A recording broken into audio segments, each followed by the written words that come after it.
What's good, y'all? We're back live. In effect, we got an action-packed week, controversial topics, and controversy. You might like us, you might hate us, you might love us, but it's our opinions. Let's just put it out there.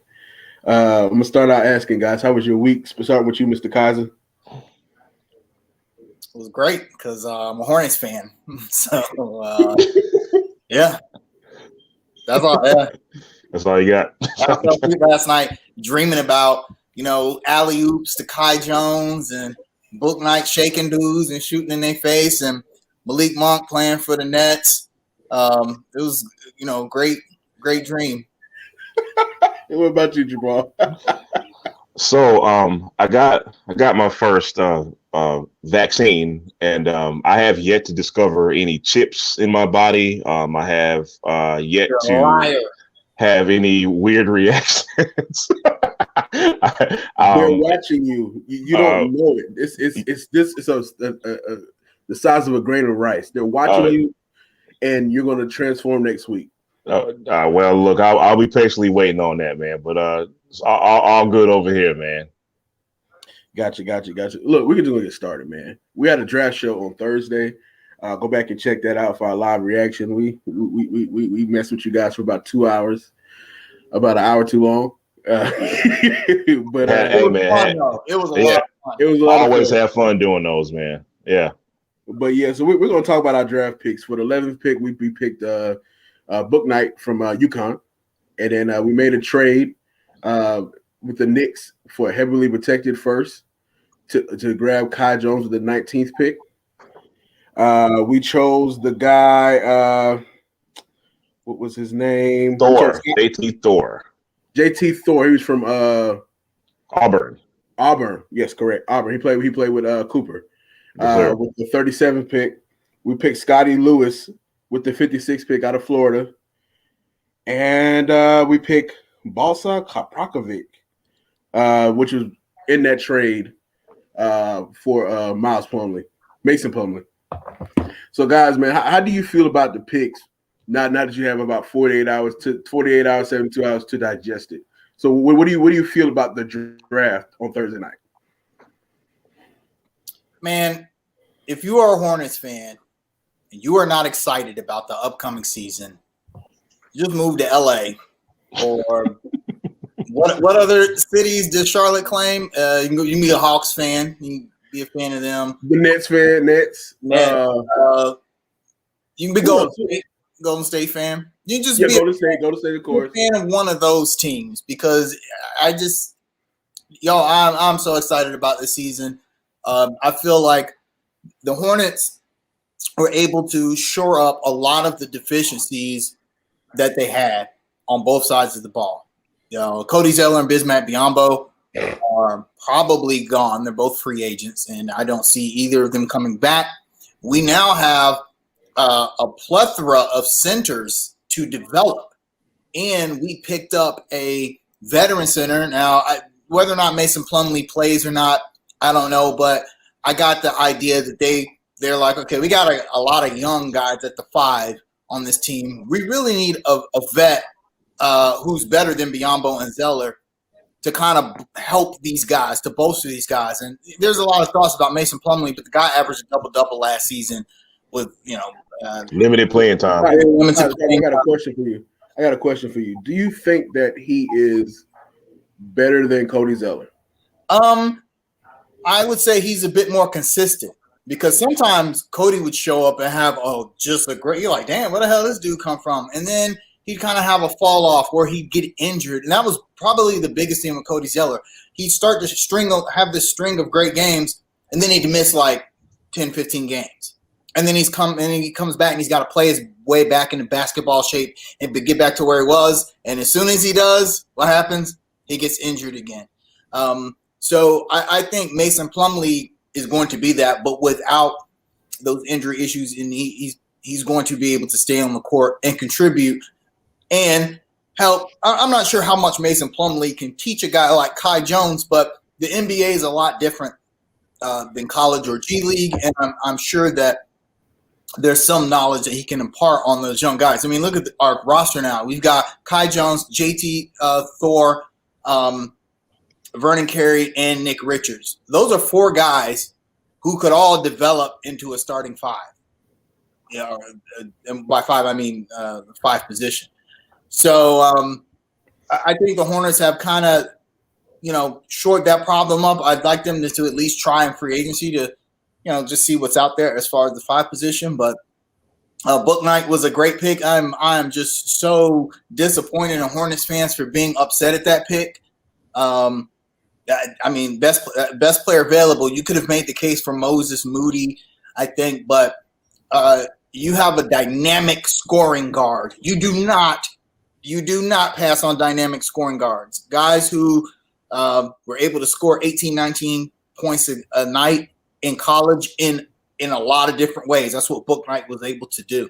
And I think that he may end up being what the Hornets wanted Malik Monk to be. Malik Monk was a dynamic scorer coming out of Kentucky. And his situation, to be fair to Malik Monk, it wasn't the best coming into the NBA. The Hornets were fairly heavy at that spot anyway. He wasn't going to ever take Jeremy Lamb's playing time, and then he had to get stuck playing backup point guard, his first 15 games as a rookie. Book Knight won't have those same kind of issues. And of course, Kai Jones, I mean, that's a guy that I wanted. I was like, if he's available at the board and Book Knight and Moody are gone, that's our guy. And for Mitch to make a deal that really, I just kind of feel like we fleeced the Knicks on this one. A protected pick, and it's not just protected. It's like, heavily protected pick in order to get back into the first round and pick a guy who a lot of us wanted at the center position. I mean, it's weird. The last 3 drafts, the Hornets draft grades from all the major sports publications is like A+. I'm talking every year Mitch has been GM. That's not a coincidence. That's not a fluke. Mitch is doing things. And I just feel like this team is just in such a great position to do well next season. Kaiser. So MJ's not making the picks. Why are you saying Mitch? Yeah, I mean, I thought he was the end all be all. Michael Jordan seems making the picks, dude. Good pick, Mitch. Bad pick, MJ. So okay. I'm processing. Okay. So if Book Knight and Kai Jones end up being busts, it's Michael Jordan's fault. Michael Jordan made those picks. Yeah. It's Michael Jordan's fault. Yeah. Look, I'm tripping. I got you. Jamal, man, what would you think about the picks last night, man? Look, man, James Book Knight he wasn't heavy on my radar only because I didn't think he'd be there. When it came down to it, I thought Kai Jones was going to be the pick at 11 because, again, I thought James Book Knight was not going to be there. Kai Jones was the name that was floating around very heavy. The closer it got to draft day, the more Kai Jones' name was getting mentioned. So I just knew that we were going to pick Kai Jones at 11, and that was going to be it. But lo and behold, the draft gods looked out for us, and James Book Knight slipped to number 11. And good Lord, man, we might have gotten a steal, man. And to Kaiser's point, this is not just like a 3-and-D guy, because I have nothing against 3-and-D guys. They can be very valuable, but the Hornets need playmaking. And James Book Knight is that playmaker that he can create his own shot. Turnover problems aside, man, he can create offense for others. He can shoot the ball. He's a walking bucket, and it may be a really good contingent plan for Malik Monk leaving. We don't know how the situation is going to unfold. We'll see that in the next 2 days, but he could be that. And you could not ask for a better draft scenario than to get what you got at 11. And then on top of that, at 19, you get somebody else that was on your board with Kai Jones, not only a position need, but probably the biggest talent available at that spot. I don't understand what more you can ask for with the Hornets draft as far as that goes. Kai Jones, man, very talented, very raw. I think Hornets fans are going to need to exercise a bit of patience with Kai Jones, man, because he is very raw. He may spend some time in the G League, may or may not, because we've heard that before with PJ Washington, so we know how that may or may not go, man. But again, just may need to exercise some patience with Kai Jones, man. He needs to learn the NBA game. Plumlee may help with that. We're going to talk about free agency coming up in a little bit. I don't want to get too far into that just yet, but we do at least have a veteran presence on the team, like Kaz mentioned, that could possibly teach these young guys the NBA game. I'm interested to see how this roster is going to be composed in the next couple of weeks, because I really want to know, is Nick Richards going to be the backup center? You get what I'm saying? Who's going to get those minutes? That's going to be very, very important to know in these next couple of weeks, man. So with all that being said, man, we are definitely a more talented team than we were last season. That's all you can really ask for so far. Guys, I got a question for you guys. Speaking of free agency, what do you think Devontae Graham demands on the market? And do you think he stays in Charlotte? And the same goes for Malik Monk. So this has been a hot topic the last week or so, and the Hornets more than likely going to have to choose, and that's just the reality of it, man. I think the bigger need is Devontae Graham. We can argue back and forth about who's more talented, who's a better player, blah blah blah. But the fact of the matter remains: if you don't re-sign Devontae Graham, there's a gaping hole at backup point guard position, man. And I think just out of need, Devontae Graham is going to be the priority there. Now, as far as how much he commands, look, man, we're not GMs. We don't negotiate these contracts. But if it's me, if I'm Jamal Kupchak, I try to shoot for a deal around $9 to $10 million, man. So Jamal Kupchak. Yeah. Oh man, yeah, you can't let Devontae just walk. I don't think fans understand. We talked about this on the show before, how important it is to have a capable backup point guard who is willing to be a backup point guard in the NBA. Right. It's just so hard to find that. As far as how much he would come in on the market, I read a rumor earlier today, actually, that the Knicks might be willing to pay him up to $15 million a year. Hey, look, man, I love me some Devontae Graham, but man, look, if it's that much, have a nice career, brother. Yeah. Now the qualifying offer on him is only $4 million, so the Hornets will probably make that qualifying offer before the deadline tonight at 6 p.m. Of course, Devontae Graham is going to be offered far more than $4 million, but if you look at the market, I like to use Seth Curry as a good gauge, because Seth Curry is a guy who worked his way around the league through the G League, and now he's a solid NBA starter. He's on a 4-year, $32 million deal.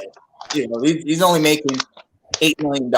And if you look at other guards around his talent level and his skill set, $10 million seems to be the cap for those kind of guys. So that's why I would place Devontae and Malik in that $8 to $10 million range. And I really don't think the Hornets should overpay more than that. Maybe for Devontae, 15 is a bit much. I think if the offers come in at 15 mil, let's say he signs 15 mil with the Knicks, you don't match it, and then you look to Dill Terry to get your backup point guard. And I hate to say that, because y'all know I love Terry Rozier, and I really hate the trade Terry brigade. But at that point, you need a backup point guard. You have your two-guard scorer in James Bouknight. You might as well roll the dice on letting him play and try and get a backup point guard, because trust me, that's going to be if you look at all the top teams, especially in the East, they all have decent backup point guards. Look at all the teams that have won championships in the last decade. Good backup point guards. The Hornets need a backup point guard. LaMelo can't do it all, guys. As far as look, we know his fans want him to play 43 minutes a game, but it's not realistic, guys. Look. I got a decent starting two, but backup point guard. Listen, hear me out. The dream goes back to California. You sign Jello, and then you make the trade for Lonzo, who can start at the 2, and then you can bring Bouknight off the bench, and he's your backup point guard. You stagger the minutes, man. Look, you got to think, man. Look, think. I don't know. Brand. I don't know if you can even pull that off on NBA 2K. I'm not even sure you can even pull that off there. If you do, God bless you, man. Look, man, if Mitch doesn't make this trade, he doesn't know what he's doing. I'm just throwing it out there. Look, man, you might have won a championship, but you don't know what you're doing.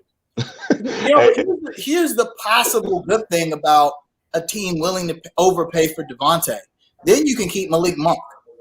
And, I don't know if Monk would want that, but he's a restricted free agent. If the Hornets decide to retain him, he doesn't have much of a choice but to play for whatever contract the Hornets match at all. And I think that Devontae Graham will actually demand more on the open market than Malik Monk possibly. He will. Yeah, I think he will. Yeah, I'm going to push back, but is Malik Monk a point guard? Like, can you trust Rodney, thank you for saying that, man, because I know we all remember the disaster that was the Malik Monk at point guard experiment that happened his rookie year. That is something I never want to see again. I'm sorry, man. If it does come down to Malik Monk, sticking around with us, we still have that need for backup point guard. Now, one thing I wanted to say, man, don't kind of discount the effect of the sign and trade. There's going to be a lot of that going into free agency because there's not a lot of teams with any cap space, and these teams are going to work around these cap casualties to get what they want. And the Hornets may try to do the same thing, man. So I don't know who the candidates are, but just look for sign and trades going into this offseason. Yeah, I could see the Hornets matching an offer just to trade to that team on a sliding train. We've seen it before. Let's say the Knicks make Devontae Graham a $15 million a year offer and he signs. The Hornets could match that and say, okay, we'll trade you Devontae Graham for whoever. RJ Barrett. I don't know if the Knicks would make that deal. I'm just throwing out names. But, there's that. I agree with Jamal. I think signing trades could definitely be on the table here. And let me tell you a very important player when it comes to the sign and trade market, Mr. Cody Zeller. We all can agree he's probably not on this roster going into next season. So kind of look for him, whatever his deal may be, for them to kind of dangle him as the sign and trade option. Just kind of look for that going into the offseason. Got you. So, guys, if we lose Devontae and Malik, what do you want to see the Hornets do? Do you want to see them bring in a veteran backup point guard, or do you want to see them actually develop somebody in that role, like a Grant Riller who's already on the roster? That was a good question. Kaza, what you think about that one? You always want to give the young guys a shot, but it's important to note that now Mitch did say, the rebuild is not over. We're still rebuilding, but the Hornets have an opportunity here to take a step. They would have been in between the 4th and the 6th seed, probably without the injuries. And even with all the injuries, they at least made it to the playing game. I'm going to assume the Hornets are going to be better, even if only slightly better next season. I feel like if you bring in a developing backup point guard without anything else, any other roster position taking a major step, you're going to be back in the same situation you were this past season. I don't think you want that. I think you want to take a step, even if it's only making an 8 seed or a 7 seed or going into the playoff game again. You cannot be exactly where you were this season. So if they are unable to retain both Monk and Graham, I really think the priority at this point should be, okay, let's use this cap space and try and bring in some veterans for our second unit. You've already, like I said, we've got 4 young centers that we can develop and then 1 veteran center. Who in the agency pool is going to be available for us at the 5 position for us to even draft anyway? Rashawn Holmes wants $20 million, and I don't know about that. Bobby Portis. I'm gonna tell you what. Listen, y'all just scared the crap out of me just now. Look, man, Bobby Portis is gonna want some big money, and he probably deserves it, man. So if we were to sign, offer Bobby our $8 million and move on. I think he wants more than that. He's probably going to get more than that. I think the Hornets keep either Monk or Graham, and I think Devontae. And I actually think, even though I wouldn't agree with them overpaying to keep him, I think they will. Because other teams There are some teams out there that really want Devontae Graham. I think he can start in the NBA. I don't know if I necessarily say he's starting caliber, but he was our starting point guard the season before this past season. He can shoot the three. He's actually got a high basketball IQ. He can run an offense. Teams want Devontae Graham, and he's going to get some dumb offers. So, yeah, no, and that's the scary part, man. But I just quickly want to talk about Grant Riller. Like, if it comes down to us, not retaining Devontae Graham, let's say you roll the dice on a guy like Grant Riller, who's, second-year guy now. Grant Riller's a bucket. That dude can put the ball in the basket. But what you worry about with Grant Riller is, can he guard anybody and can he run an offense? And there's a second-year guy really ready to run a team, even in the backup role. So if we're not able to retain that, man, I still kind of see a really big hole at that position. Like Kaza said, man, we're essentially just kind of running in circles, so to speak, and back where we started. This season, this draft has already shown us that, yeah, it is time to take that step.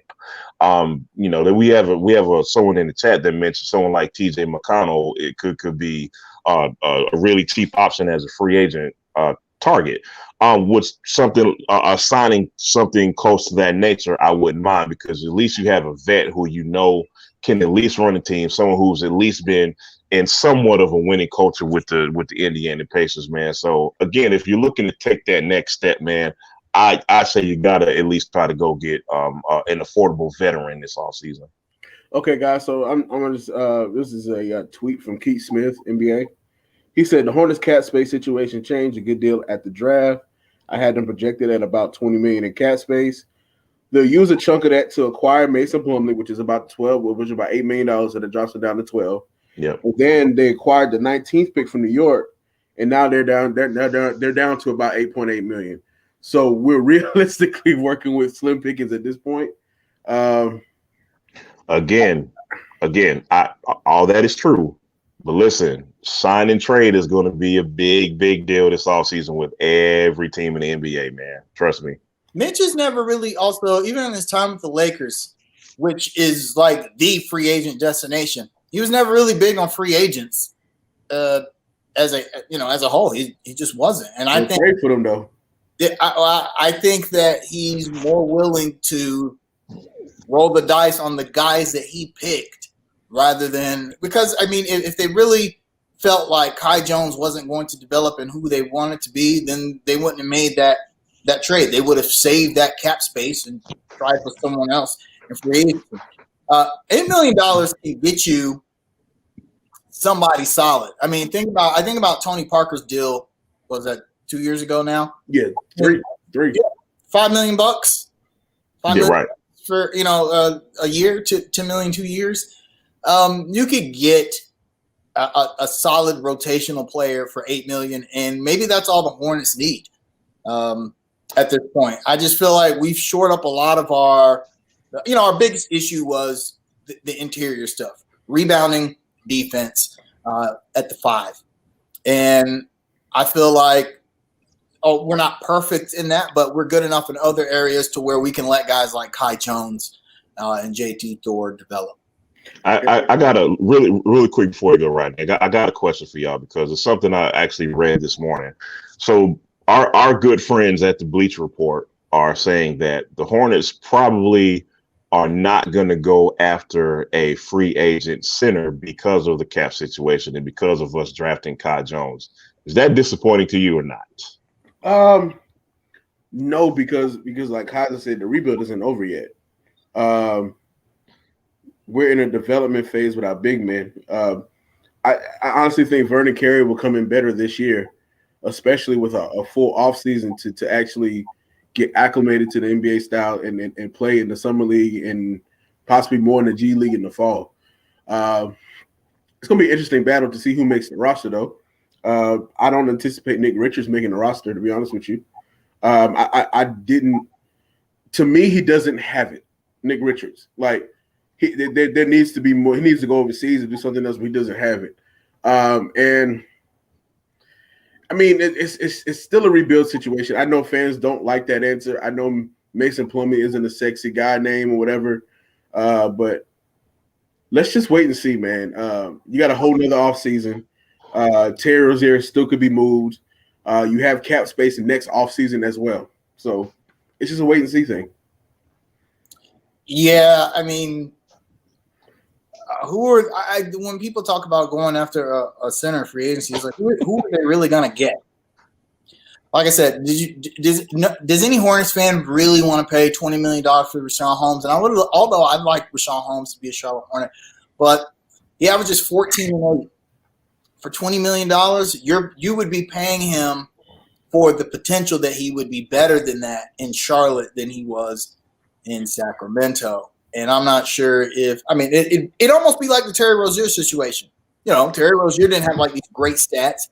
But the difference is that we saw what Terry could do when he was put in that position. We all saw the playoffs. Right. LeBron James and what Terry did. And so he had that on his resume. A guy like Richaun Holmes does not. I like the idea of developing the guys that we drafted and then waiting to see what the pool looks like next season. And then also I just don't – if you made an investment into Kai Jones – by trading the future first, do I really want to put two centers in front of the kid to block playing time? I mean, no, that's a great point. I foresee a 3-center rotation with Mason Plumlee probably starting at the beginning of the season, and then Kai Jones and Vernon Carey with JT Thor, Nick Richards, and Greensboro. Nick Richards in Greece. In Slovenia, is that what you're saying? Yeah. China. I'm sorry. So, look. If anybody doesn't know, I'm poking at somebody. He'll get it. He's going to get $20 million. There's a team out there that's going to pay Holmes $20 million. Even if he doesn't get $20 million, I mean, first of all, I feel like the center position is way overvalued in the NBA, and I mean that from a purely financial standpoint. For instance, Rodney loves the quote. There's a list of, if you look at teams that have won the Super Bowl over the last decade, and you look at how much they've paid for their starting running backs, and pennies on the dollar. Do the same thing with the NBA roster and their centers. You're gonna find the same thing. Look at all the centers of the championship winning teams. We had JaVale McGee. You know, he won a chip as a starting center. Tristan Thompson. You got all these guys. Whoa. Put some respect on JaVale McGee. Olympian JaVale McGee. Okay, yeah. Oh, yeah. Yeah, by default, but yeah. But I'm not saying that it's not a valuable position, just like running back in the NFL is a valuable position, obviously. But I'm not sure if it's the kind of position where you just give guys $20 million, especially for putting up rather pedestrian numbers. People were mad that we paid Cody Zeller, $14 million. You know, and I actually agreed that Cody Zeller, that wasn't a great deal at all, you know. But the market for centers has gone down. That's why a guy like Hassan Whiteside can't find a team. You know, he wants too much. He's at most worth $3 to $5 million, and he doesn't want that. That's why you see guys like DeMarcus Cousins taking these. Man, you want to talk about a forgotten name? Good gracious, man! Yeah. That dude was one of the hottest commodities like 2 seasons ago. You know what I mean? Hassan Whiteside, Hassan Whiteside. Yeah, guys like him, LaMarcus Aldridge, even Dwight Howard, who actually has some tread left on the tires, but. You know, those guys they're just not worth a whole lot. So that's another reason I'm like, you know what, Charlotte, let's roll with who we got here. Yeah. Gotcha. All right, so guys, man, look, I want to pivot. So earlier this week, Simone Biles kind of pulled out the team and individual gymnastics events because of the twisties. And that kind of caused a backlash in social media spaces, which everything does. You have people calling her a quitter at this point. So guys, I kind of want to get your opinion on this and how you feel about the twisties and whether that's a valid excuse or not. Educate me. Before we go into this topic, can you please explain to the viewers what the twisties are? It's when you're in midair and you kind of don't know where you are. Right. And you may lose your footing, you might fall. For a gymnast, that's a very dangerous thing. A very dangerous thing. Okay, let me preface my statement by saying this. I'm not going to sit here and pretend like I watched gymnastics. The last time I watched gymnastics was when Carrie Strug won the gold medal back in what? 96 was that? 90 something, yeah. So you don't watch the Simone? That's primetime TV. No, I don't give a shit about gymnastics. Why?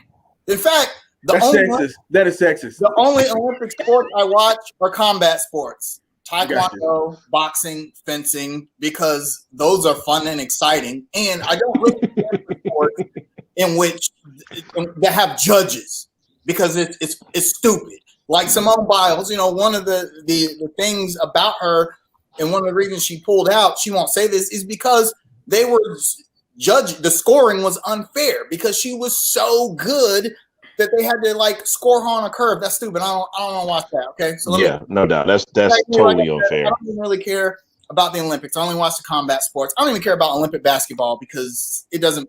I think that's part of one of the issues Team USA is having. They don't give a shit either. They're like, whatever. This is not the NBA. Okay, all right. So I've said that. Y'all know how I feel about professional athletes, and what do I always say whenever a professional athlete has any kind of issue? Quit. You're human too. No, just quit. Just don't play no more. It's not big. It's not a big deal. Simone Biles. Whoa. So you're telling me you should prioritize your mental health over your team? You should always prioritize your wealth because the entity that allows you to engage in whatever this sport is, they're always going to do what's best for them. And it's just like I tell my professional job this all the time. They scared of me. I'm like, look, the company's always going to do what's best for them. I will always do what's best for me. Hello. So, Simone Biles did what was best for her. She's going to be all right. She's going to make millions of dollars in endorsement deals. We're going to be all right. She's not out. She went out there fighting a damn war for us or anything. Now, having said that, I will say this, though. I do think that there is a modicum of extra respect that we should give to athletes that sacrifice their well-being for whatever. And not necessarily for us, because people are like, well, she's not out there entertaining you or da-da. I agree, but athletes, especially at that level, they don't compete for us. They compete for themselves. They compete for that prestige. And when you got guys like Carrie Strug, although the context of that is different. Carrie Strug, from what we understand now, she did not want to. One, she didn't want to perform that last stunt. Second, she didn't have to. The United States actually had already clinched a gold medal, and her coaches kind of pushed her into doing that. And she was never able to compete again after that because of the injury that she sustained during that. And I mean, it was a super heroic USA moment, but at the expense of her career. Right, yeah. At what cost? Conversely, you have a guy like Kurt Angle, the WWF or WWE superstar. He won a gold medal with a broken neck. He literally with a broken neck. And he decided to continue, although he could have ended up paralyzed or worse. He continued and won the gold medal. I'll give him all the respect in the world for that. However, I'm not going to admonish athletes who say, you know what, it's not worth it. So that's when, guys in the NFL retiring at halftime. Hey, I'm all for that. I was disappointed to see Luke Kuechly retire only 8 years into his career, but you know what? I understand. You know what? Screw this. The NFL is not going to take. Hey, can we not bring that up today? I know it makes me sad, man. Yeah, but I'm all for athletes doing that. I do understand the context of when Simone Biles quit is of importance, but at the same time, you always got to do what's best for you. You always got to do. You just always got to do what's best for you. Guys, I want to bring up this point. I heard this about a few days ago, Everybody knows the Allen Iverson epic practice rant. You know why he went on that rant? One of his best friends was murdered. And somebody brought up this point, like, we always it's to the point where we don't allow we don't think these athletes are human. They go through things.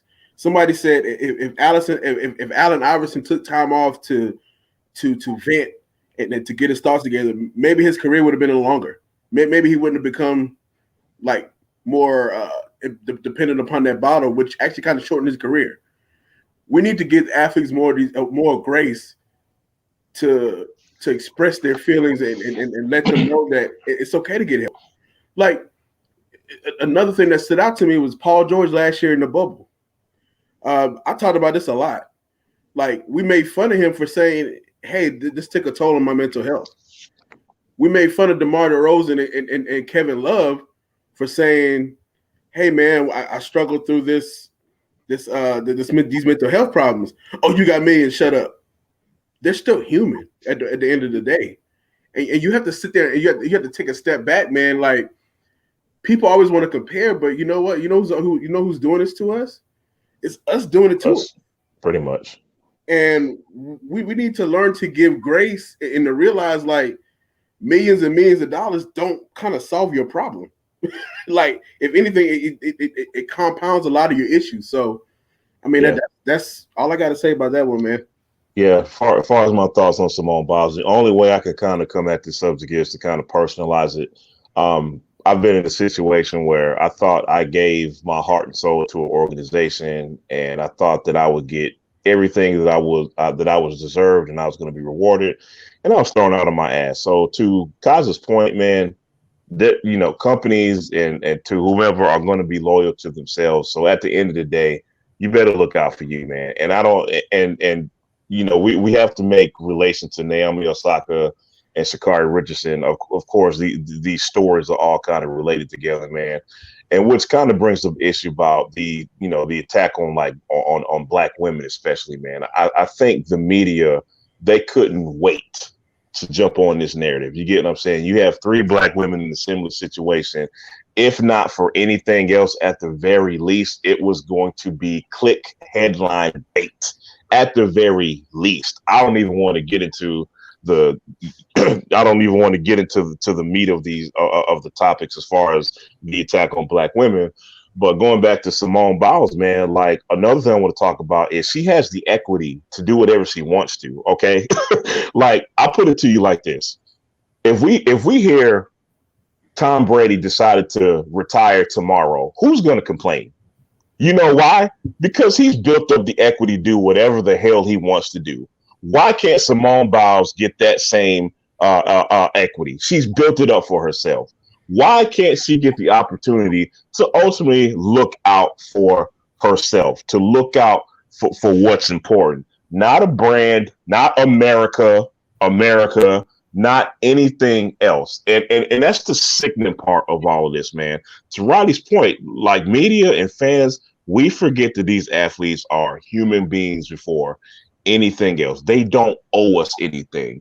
You know, we've seen, like, stories in the past where the athlete fights through injuries and fights through pain to be victorious, and we love these stories and blah, blah, blah. But one thing we don't talk about is maybe the long-term effects after something like that. You get what I'm saying? We don't talk about the mental toll it takes on some of these athletes who are battling through all of this. I hate to bring this up because I feel like MJ is like the default athlete that everybody wants to revert to. But nobody said this when Michael retired when his father died, because it's something you can easily understand. You know what I mean? So why can't these 3 Black females get the same treatment? It's troubling. And to add on Jamal's point, we need to treat all athletes the same, male or female. Seriously, there all needs to be equal treatment. So I understand, like, the media personalities reaching out and hating, but I'm gonna call this out as well. When Paul George was going through all that, talking all his trash and stuff like that, well, not talking all his trash, but telling his truth, I seen the same guys defending Simone and these other people trash and Paul George. No, equal across the board. Equal across the board. Look, absolutely. I think part of the issue is this: athletes are human, but they are not like us because they are not.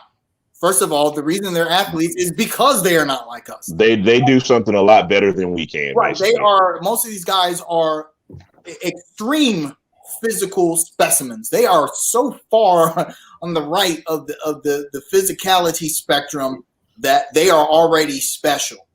But you know, it's not talked about when it comes to that is the amount of work that it takes to get to that point. It takes a lot of sacrifice to get to that point. You still have to put in the work, else you end up like a Jamarcus Russell or somebody like that, where you have all these physical talents. Can I please say that that is a different case? But go ahead. I don't. Yeah, we're not gonna spend any time on that. But that videotape story. If you ever heard it, it's crazy. Yes. Yeah. Hey, watch these tapes. He comes into the practice next day, and they're like, "Did you watch the tapes?" He's like, "Yeah, I watched them." And they purposefully gave him blank tapes. Yeah. But yeah, it's just that you do have to put in the work. But athletes are not like us. They are afforded some modicum of privilege that we don't have, and I think the issue is that the masses understand that. So when we see an athlete step out of the realm of athletics and become human, to a lot of people, it's like, wait, hold on. Hold on. What do you mean? This much money, 0.00000, to play a game that I play at the Y for free every weekend. That's my favorite one right there. You do something I would do for free. Yeah, what's so special about you that you get to do? Because I will say this: as much as my job knows that I have no loyalty to them, I cannot just quit. I don't have the luxury of saying, you know what, screw you guys, I'm out. And a lot of people will say, well, you got to do what's best for you. You got to do. But maybe what's best for me actually is not quitting my job and trying to supporting your family and paying bills. Yeah, we got is having 3 square meals a day. So athletes do not have that. I mean, Simone Biles could retire tomorrow. Literally, in fact, a lot of Olympic athletes do retire. And remember, they're amateur athletes, but the amount of money she's going to make from endorsements and whatnot is astronomical. And that's actually why I'm all for athletes retiring. Get your bag, get out. Like Luke Kuechly did. Get your bag, get out. You're done. And go live your life, man. Go be human. Yeah. So, same with Simone Biles. You became the greatest gymnast in history. You're gonna live off, millions of endorsements your entire life. Do what the rest of us cannot do, and then quit. Because then you don't have to have those same human issues that we do. Now that begs the question, man. Does this hurt her brand? Because there's someone in the chat saying that this may hurt her brand. Do we believe that? Does this really hurt her brand? No. Why do you say that? Because she's still going to be Simone Biles.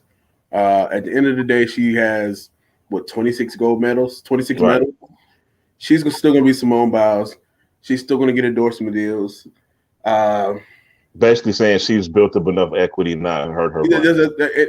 And then on top of that, we're changing as a society. We're understanding more over time. I don't think this is going to be a big of an issue over time as it is now.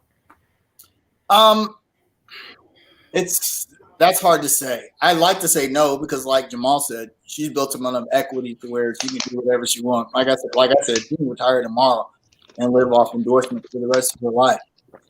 I will think, though, whether people agree with it or not, it's always going to be there. Y'all know I'm a huge boxing fan, right? One of the greatest fighters of all time, maybe top 5. Certainly put him in top 10 is Roberto Duran. Manos de Piedro. Probably the greatest lightweight that ever lived. When he quit against Sugar Ray Leonard in their famous second fight, in which he infamously said on his stool, no mas. What do you think people remember Roberto Duran for? It's the first thing they say. When people talk about Roberto Duran, they always talk about the no mas fight. And this is boxing. We're talking about a sport where people die. It is not uncommon for people to die in a boxing ring, even modern boxing. I mean, but look at the time that happened. And we're talking about the 80s. We're talking about the hyper masculine, early 80s. You know what I mean? And the reason is because boxing has a history of guys that would literally die in the ring. Who say that? And not only just that, cause but would be a footnote. Oh, by the way, he died in the ring. Next on SportsCenter, we have seriously. So when Roberto Duran quit, and the reason he quit wasn't because he felt like he was in any physical dangers, because the fight wasn't going his way, and he didn't feel like fighting that thing about he didn't feel like fighting the way Sugar Ray Leonard wanted to fight the fight. So he's like, fuck it, I just quit. But I bring that up to say it's always going to be there. And like Chris says in the chat, it's the last thing people will remember, whether we agree with it or not. That may be the unfortunate truth. Are always going to, hold up, Jay Anderson. I don't know about that, man. He said Duran was not as great as Simone is. In the context of their respective sports, I mean, Roberto Duran is like, you ask any boxing historian, name your top 5. Duran's in there somewhere. He was just that good. Simone is top 1 or 2 though. That's different. Simone is like number 1. The context of boxing is different because you got different divisions. Well, and plus, boxing, we're talking lineal titles. That goes back 150 years. The number 1 boxer of all time is Sugar Ray Robinson, and the reason is because he had 165 fights. No one. And Roberto Duran had 70 something fights, and he'll never be number 1 because the sport has evolved to the point to where he cannot. There's no way that no modern boxer could ever have 165 fights. I could get that. Okay, Simone is the go to gymnastics, Duran is the go of boxing, but the sports, the context, and if we're talking about greatness, is muddled. It's far too different to make that comparison. But having said that, quitting, people remember, and especially they're always going to compare Simone Biles to people like Kerry Strug and Kurt Angle, Olympians who risked their livelihood in order to. Hey man, it's a better headline, man. Hey, man, look, I'm gonna say it like this: Would you risk your livelihood for a country that? Never mind. I'm not gonna go there. Don't. You know what? Well, and it's funny I say that because I spent 8 years in the military. No, I wouldn't risk my livelihood. So we're talking about risking livelihood. So this week at Rolling Loud last Sunday, this dude, a Charlotte representative named DaBaby said some. That's Jamal's dude. Weird stuff, man. It was just kind of weird to me. Like, okay, he was like, if you don't have HIV or AIDS, put your hands up. I've actually heard a rapper say that before, and I don't like it. And he said, women, if your area smells like water, put your hands up. I've heard that before, weirdly enough. And then he says, you ain't sucking in the parking lot. You a dude and you ain't in the parking lot, then put your hands. I'm like, why? And then some of y'all suspect. His DJ, yeah, it made it worse. And then he brought out Tory Lanez too. Let's just look. We forgot about that point. And then people were calling for him to apologize. He doubled down, tripled down, put out a music video. And then he got canceled from a few concerts. Today he got was it Rolling Lollapalooza? Yeah, replaced by Young Thug and G Herbo, which is ironic. And then Elton John and Madonna. And now Dionne Warwick. Oh, Dionne, that's what friends are for? Yeah, and now Dionne Warwick has spoken out. Yep. And they all spoken out against him, man. It's looking bad for him right now. I'm gonna say this. I don't think he'll ever be personally canceled. There's an artist called Little Bootsy that does the Chitlin circuit around the South and still gets his money. DaBaby could do the same at this point. But as far as commercial, he is. But there's also an artist that made the Ignition remix that if he ever got out of jail, he probably wouldn't struggle either. So just wanted to make mention of that. Look, he's still streaming every month. I'm gonna just leave it like that, man. There you go. He's streaming pretty decent. But guys, man, like, how do you feel about like these comments and just give me your thoughts about the canceling and everything like that? The first word that comes to mind when he went on this rant at his show was unnecessary. Why? What prompted that? What did something happen before the show that made you bust out into this nonsensical rant about just homosexuals doing whatever you said they were doing? On like, what was the purpose and what was the point of it? At the very least, I am not going to get into people's beliefs today. That is a headache I don't want today.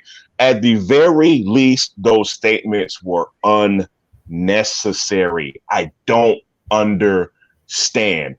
Look, man, sometimes things are so nonsensical that the only sense that I can make of all this, and not just with the on stage rant, but with the Tory Lanez crap that he pulled, man, is publicity stunt. I mean, it's the only thing I can think of that would make this make sense. I don't think it's a coincidence. He pulls these two things, and then this video comes out a couple of days later, and then his new video has like 3 million views on Instagram, man. So as far as the cancellation, look, there are a good amount of people who are not going to fool him anymore, but on the other side of that, there's going to be that many more people who are still going to ride or die for DaBaby, man. Now, with all that being said, he's still losing money because Lollapalooza is a big deal. These festivals pay a lot of money for you to perform, and the fact that they're not fooling with him at this point, it does mean he is at least losing a bit of money. But for the most part, man, his ride or die fans, they're not going to go anywhere. Yeah, I mean, Chris Brown beat up Rihanna in a Lamborghini.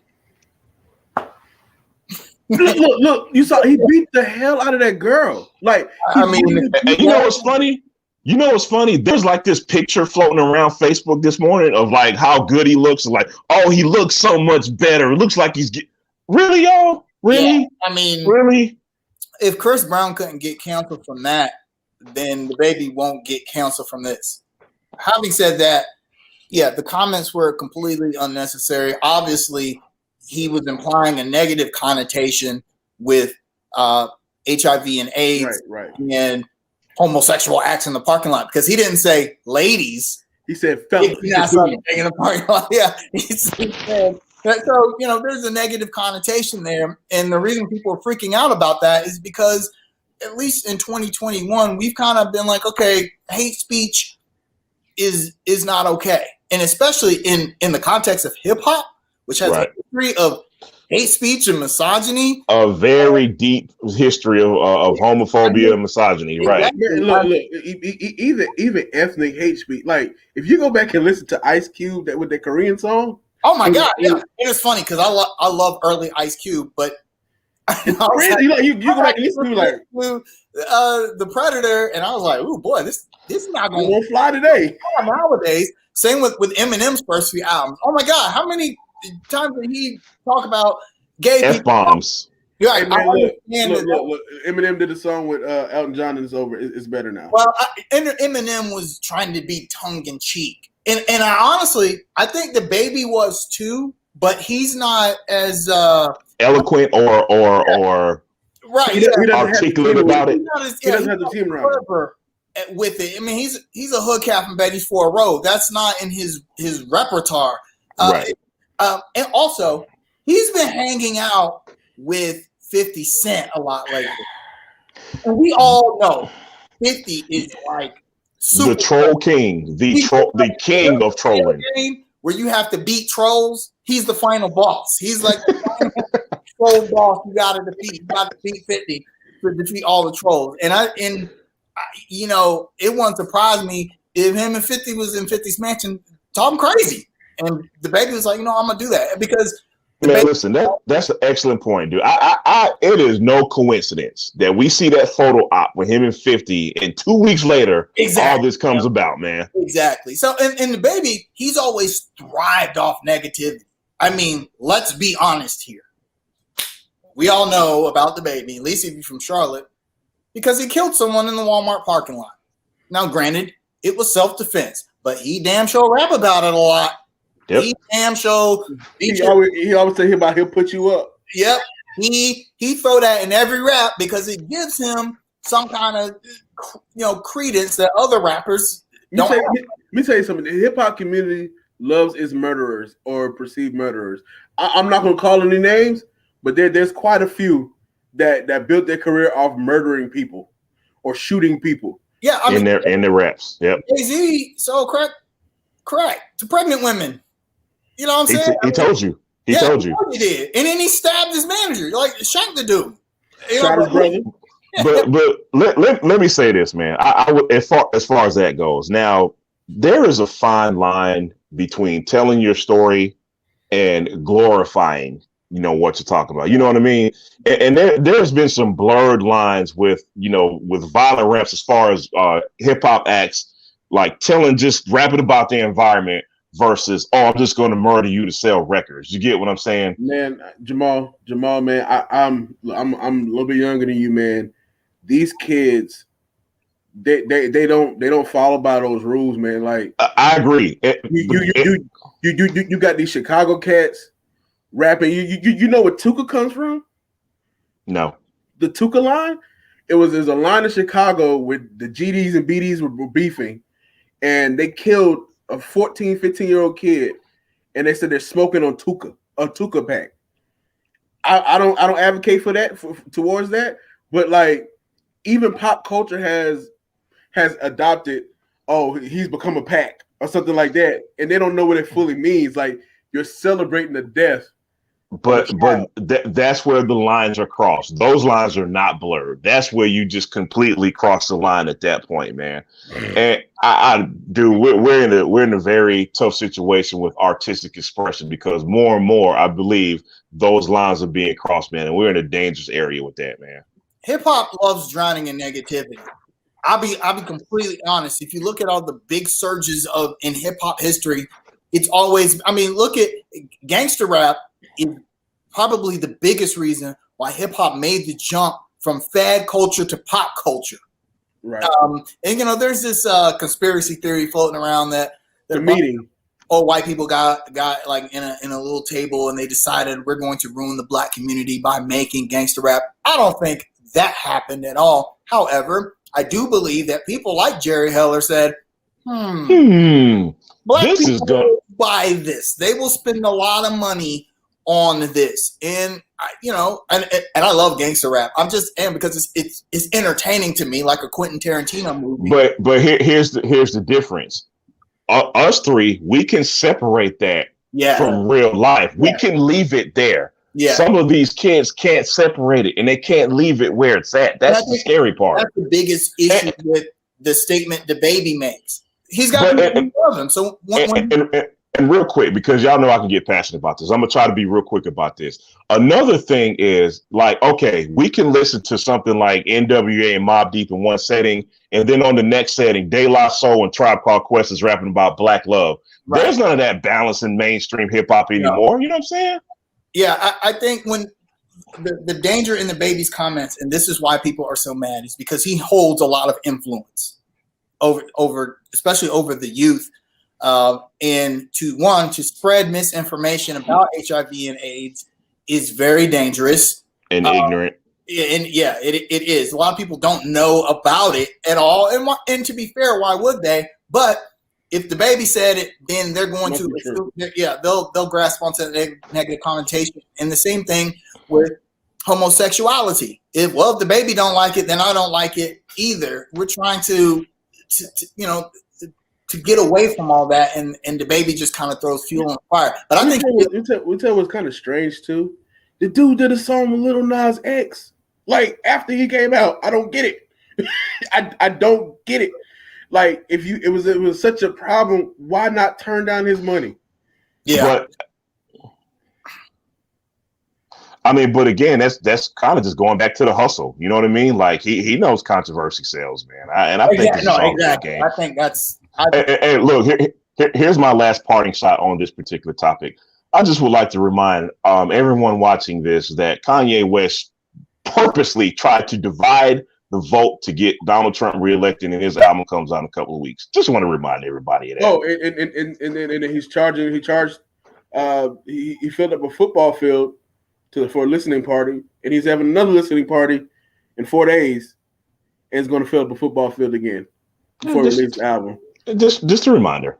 Hey, anyone out there who is riding for DaBaby and what he said, he wore a diaper at South by Southwest 2017. He wore around South by Southwest. Hey man, look, for you to wear that around like that and nobody say nothing to you, gotta be some type of gangster. Yeah. Before he shot the dude. But all we're saying is don't say anything silly like don't sell your soul and don't be a sellout and then you wear a damn diaper. Yeah, that's not a good look. I ain't wearing no diaper. I'm done on this topic. Hey man, shout outs. Oh man, shout out once again. Shout out to everybody in the chat room, man. Please like, share, and subscribe, man. Shout out to Mitch Kupchak. You have made me a very happy camper this week, man. Shout out to all of our guests that we haven't seen in a while, man. We got to get back to invite people on it. Shout out to Danny Thompson, who joined us for our draft cast on Thursday, man. Just shout out to all of our fans, man. That's about it. That's all I got. I'm gonna real quick shout out to Carolina Hurricanes fans. I know a lot y'all are wilding this week, man. Wilding. I know a lot of people aren't big hockey fans, but they signed Tony DeAngelo, a guy who has a history of being suspended for maturity issues. He had been suspended in the OHL twice for breaking their diversity policy for using ethnic slurs against teammates, and he got in a fight with his teammate with the New York as a New York Ranger and was waived immediately after that. The Carolina Hurricanes signed him because they had a whole defenseman with Dougie Williams leaving, and that has split the community.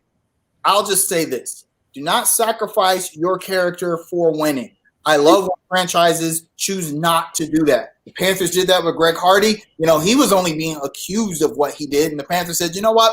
Man, he did that. I'll let you sit. You got to sit, bro. Where there's smoke, there was fire. Yeah, exactly. So I'm not saying that Tony DeAngelo isn't – I'm not saying he's not going to be a good teammate, but I'm just saying that all these people saying, well, he'll help us win games. No, that is the wrong reason. Hey, Jay, tag Sheena and say she don't love under construction. That's all I got to say. Pretty much.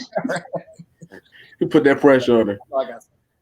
I'm gonna give a shout out to the Queen City Pro-Am. By the way, good job on the interview, brother. Really appreciate it. Alonzo, he's doing a good job, man. He from Charlotte, went to Vance, grew up in Hidden Valley, played basketball at Presby, now is overseas, man. Montrez Harrell, the Ball brothers, Sandarius Thornwell, Jeff McGinnis was there last night. You got No Limit Larry. So what you're telling me is basketball in Charlotte is like popular, like people. Yeah, man. Look. If the winning culture is back here, man, it's back to stay, man. But you got big names. Even Seth Curry came out there last week. Like you have big names out there supporting this, man. The last week is this week upcoming. I went out there, saw 2-3 games, good games. Man, it's free of charge. The Carol Hoffman Center. Right off of 7th Street. Right off 7th Street, man. Just go down there, man. Support, man. It's free of charge. Show your love. Take some pictures. Have fun. They got vendors out there, food out there, black owned, everything, man. Just go out there, support this brother. Donate to his cause. Go back at the interview, look at the interview, and just support, man. I mean, he's doing good things in Charlotte. He bought the Pro-Am back because if you remember back in the day, it was Jeff McGinnis.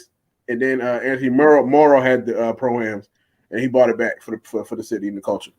And real quick before we go, man, that Charlotte Pro-Am has grown a lot. I used to go when it was at the Grady Cole Center, man, and just judging from those pictures from when you went, man, it's grown tremendously since the days of the late '90s when I used to go, man. So shout out to them, man. Shout out. All right, guys, man. Thank you so much for watching. We appreciate you guys, man, and keep like, sharing, subscribing, man. Peace out. Oh, put that pressure on Sheena. Tell her to come on the show. We would love to have her. Peace, y'all. Tell her friend Vashti's been on.